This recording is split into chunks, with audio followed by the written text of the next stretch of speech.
Welcome to the Self-Storage University podcast, where you will learn the correct way to identify, evaluate, negotiate, perform due diligence on, renegotiate, finance, turn around, and operate self-storage facilities. And now, here is your host, a partner in one of the largest real estate portfolios in the U.S. with nearly $1 billion of holdings, Frank Rolfe.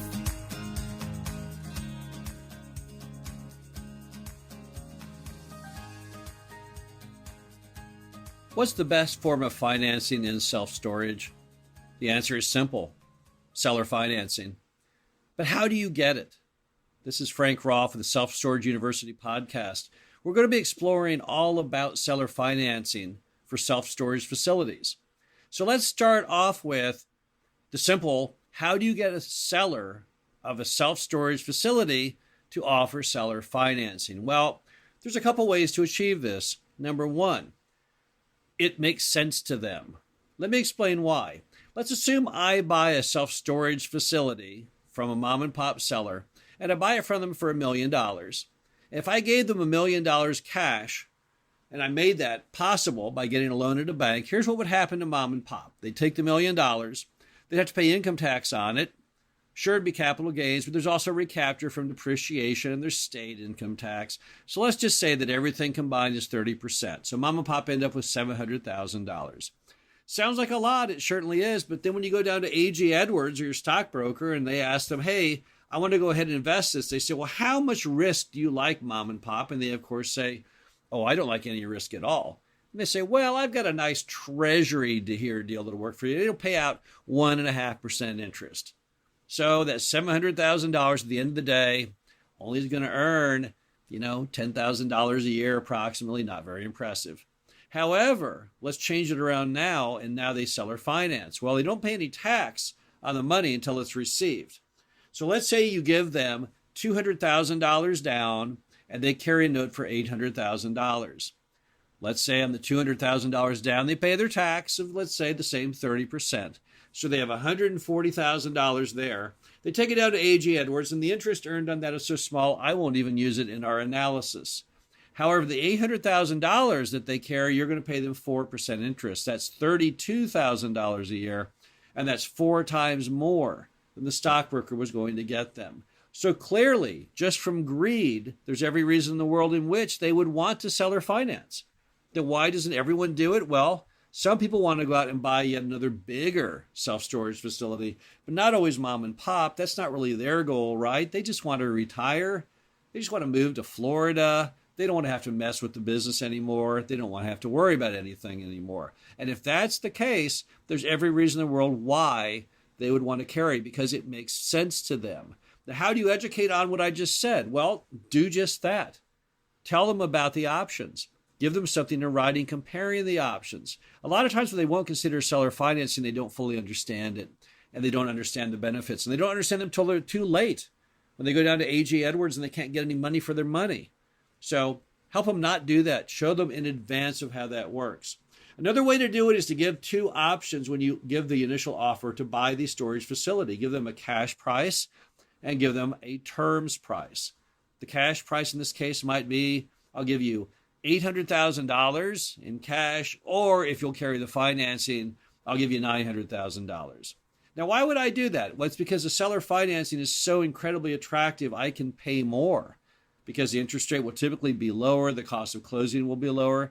Everything works my way. And if you run the numbers, you'll soon see that's exactly accurate. So seller financing saves me a ton of money. Therefore, I'm willing to pay a higher price if they will do it. Now, that's how you get the offer on the front end, right? What makes a seller capable of carrying seller financing? They have to basically have no debt. If they have debt, they can't do seller financing. They have to extinguish their mortgage. Now, there is one option to this called the wrap mortgage.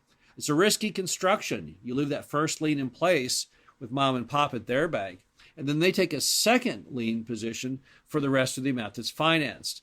Now, what's wrong with that? If the first lien for any reason should come up due and payable, if they don't have the money and you don't have the money, you're all going to lose the storage facility and your money is gone.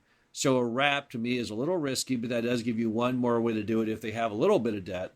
But if they have a lot of debt, they're not going to be able to do it. So Often when we're looking at seller finance deals, we ask them on the front end, could you carry the financing? If they say, I can't, then that may mean they can't because they have a loan. But if they say, I don't want to, then it's very possible you could change that opinion completely.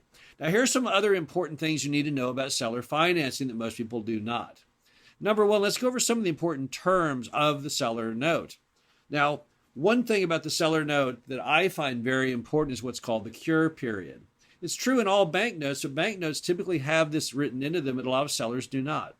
In the event the seller does not get your payment, you have so many days to appeal to them and say, hey, here, I'm sorry you didn't get it, and I'm going to go ahead and now give it to you, and they can't default the note. In some states, if you do not have that language, they in fact can default the note, and what will then happen is they can call it due and payable, and that's not going to work for you. So I like the idea of a cure period. I also like the length of the note to be at least 5 years or greater, because here's how it works. I have to go out looking for a new loan typically about a year or two before it expires.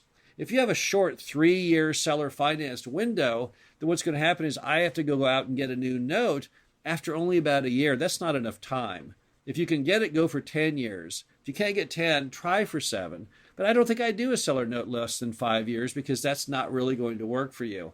And on the concept of how long should the seller note be, let's also explore the very necessity of why you want to have longer term debt and some of the traps you can fall into with seller notes. Bear in mind, when you have longer term debt, you have greater security. None of us know where America's going. This year, it hasn't been going well at all.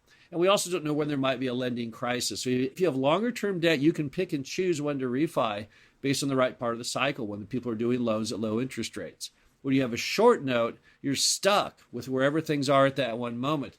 And that's not typically always exactly where you want to be. You want to have a little more room to maneuver. And you need that room to maneuver by having that longer term loan so you can do it. But let's talk about some things that can happen that go wrong if you don't have the right seller note. And this is the number one way I've seen people lose self-storage facilities over time. And that is they either over-lever or they pick a time frame they can't meet. So let's go over each one. Over leverage means that you do an amount down that is not in any way in line with traditional banking. Let's say that banks are requiring 20% down, but mom and pop lets you get away with 5% down. That's all fine and good until your note comes due. Where are you going to come up with the rest of the money? If you bought the thing for $1 million with $50,000 down and the banks you know are going to require $200,000 down, when mom and pop's note comes up, how are you going to pay it off? And the answer is you can't. There's no way you can make that happen because you just can't find anyone out there with that money. You don't have the money to do it. And that leads me to the concept of term default. The worst thing you can do in the world of buying a self-storage facility and using seller financing is to get into a position where you cannot replace the debt. A, because you can't find anyone who will do it, and B, you can't find that person in time. You don't want to enter into what's called a term default. When you have a term default, what it means is you couldn't get the loan replaced fast enough. And so therefore it expired and they take the property away from you. You've always got to make sure you have plenty of safety cushion on when that loan is ending and what the amount is and how much down you have to have. I see people frequently go in and overextend themselves in every way possible, either a note that's way too short. I've had calls from people who entered into seller notes that were only 1 year in length. What good did that do? They felt like it got them off the ground. Well, it sure did. It's like flying a plane that only has an ounce of gasoline in it. Didn't get very far off the ground before you got into trouble. So you typically want to have a long term and you want to match traditional lender terms. Now, what are traditional lender terms, you might say? Well, let me give you a shortcut. If you call a place called Security Mortgage Group, 585-423-0230, they can give you some ideas on what the lending parameters are on a self-storage facility. Then that's kind of sort of where you're going to need to be when you ultimately refinance. Now, yes, you could go with a lower amount down because the goal is you're going to increase the occupancy and the rent such that the value increases, such that now your loan to value will still work. If I buy that deal for $800,000 and I increase the value to $1 million, that's perceived equity will count towards the down payment and I am fine. But if you get something with a very short term where you don't have the chance to improve things that significantly, how in the world are you going to refinance the deal in the end? And if you don't have the capital, what's going to happen? Well, they're going to take it away from you. Your clock is going to expire. You could not get the replacement loan, and then you are in trouble. So always remember to think like a lender. Don't back yourself into a corner. Do things based where you know with the projection of the typical amount down that you can hit that. Make sure to give yourself plenty of timing. And always understand that the seller wants to carry deep down in their heart. They want to get the most money possible. We're all greedy. So as a result, don't be ashamed to offer seller financing because really it's in their best interests. This is Frank Rolfe with the Self-Storage University podcast. Hope you'd enjoy this exploration of seller carry. It's the best stuff on earth. Hope you find some, and we'll talk to you again soon.